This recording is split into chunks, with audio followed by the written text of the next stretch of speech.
Welcome back, folks. I'm here watching every single adaptation of The Phantom of the Opera that I can get my hands on, and I'm ranking them on a liver lethality scale based on a generic set of drinking game rules. Pause if you want to see them.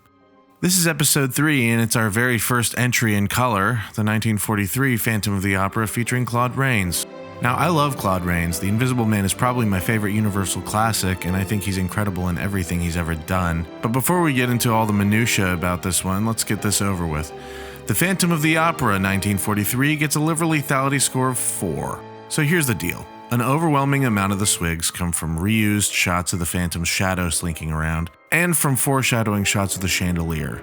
We do still get a couple of finish your drink moments. The chandelier drop does occur, although you have to sit through 3 uninterrupted minutes of the Phantom hacksawing a chain intercut with the opera they're performing, which isn't a huge problem for me, but if you're Timothy Chalamet, you might not make it. We also get a great unmasking, during which the Phantom's tiny little mask is pulled off to reveal a scar the size of a porterhouse steak.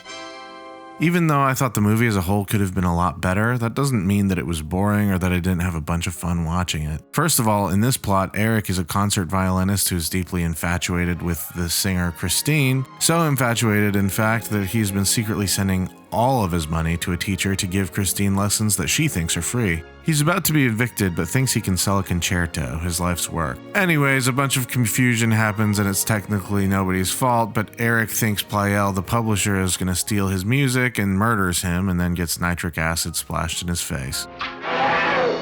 Now, Christine has a pair of suitors, Raoul and Anatole, who I'm pretty sure are just using her as a cover. My compliments on your versatility, monsieur.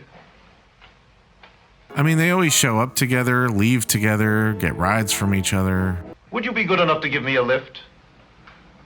Which way are you going, monsieur? Oh, it doesn't matter. And take every excuse they can find to bump into each other, literally. Anyways, the Phantom kidnaps Christine, and the probably gay boys have to traverse the Chamber of Secrets to save her. Finally, Christine is famous, and the boys get to go have dinner with each other. Would you join me for a bit of supper at the Café de l'Opéra? With pleasure, monsieur. Overall, I enjoyed this movie enough to watch it 4 times since. The costumes are beautifully detailed and the set is amazing. Fun fact, this is actually the same theater set as the 1927 film, just classed up a little for Technicolor. It even used to be part of the Universal Studio Tour. Unfortunately, it got torn down when they had to make room for the Fast and Furious ride. That's actually a fact. Anyways, thank you for watching. Bye. After you, monsieur. After you, monsieur.